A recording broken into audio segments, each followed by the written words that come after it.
The weather app said light rain starting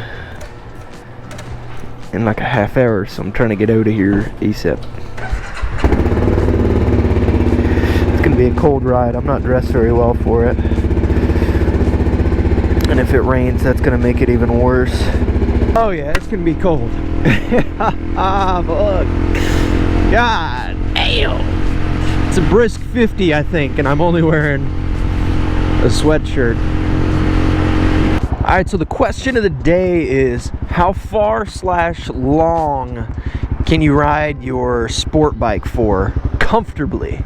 So I will say I've done this firsthand, and the limiter is the fuel. Okay, so I have ridden my bike from a full tank to essentially empty in one roll. And that's on a highway going about 70-ish, maybe closer to 80 sometimes. And so that came in at around 3 hours or so, maybe a little under 3 hours even. And so I think with most sport bikes, it's probably going to be the fuel that limits you, because you could genuinely ride for longer. Like, I was in pain, but I could have ridden for longer. The physical part of it, aside from just the fuel, for me, it's not necessarily my back that started bothering me, but it was just my ass. My ass cheeks on the seat was what bothered me the most. And that's probably because this sport bike doesn't have a traditional aggressive, more forward stance or position that like bigger sport bikes have. And so I hear them say oftentimes that the back is what starts to bother them after they ride for too long, because they're hunched over so far.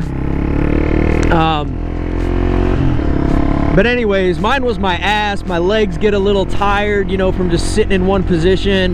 The vibrations start to bother you, but nonetheless, I have ridden for just about 3 hours in full length, and that was, I had to cut it short because, I say short, but it wasn't short.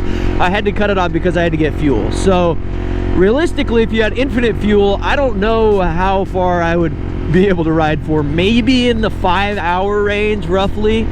On a sport bike, this is, of course. Maybe 5 hours, I would have to guess, because it was pretty rough at that 3-hour mark. I'm not kidding when I say that it was like pretty significantly uncomfortable, okay? And like, I wanted to stop. I wanted to stop at the 1.5 to 2 hour mark. But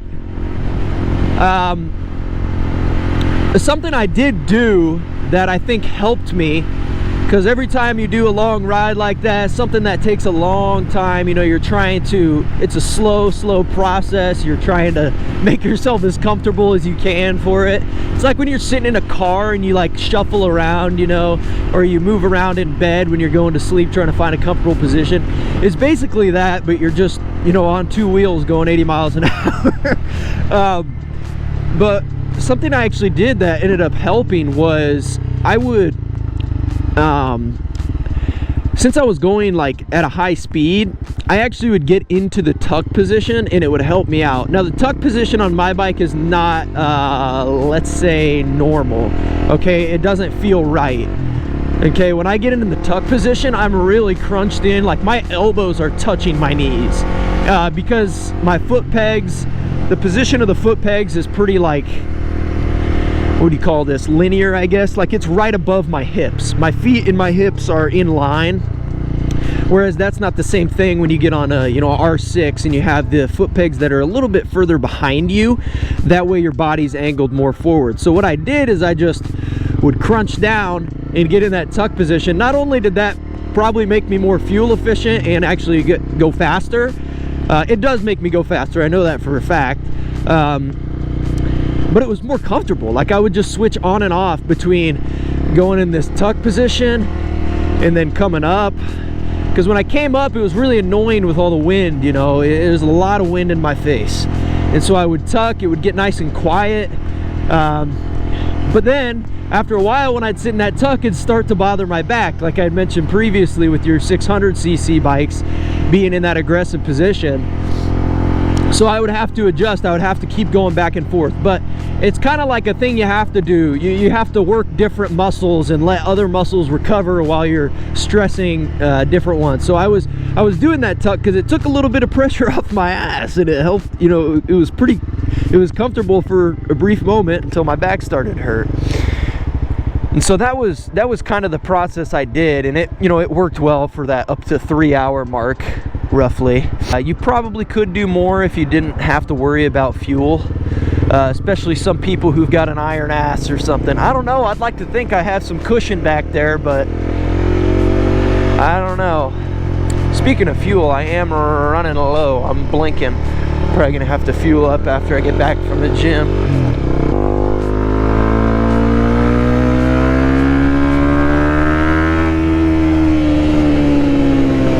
Getting pretty good at being able to tell when I'm about to redline without looking down at the tachometer. I'm gonna guess I'm at about 7 right now. Oh dang, that was pretty bad. That was pretty off. Oh, should have done that.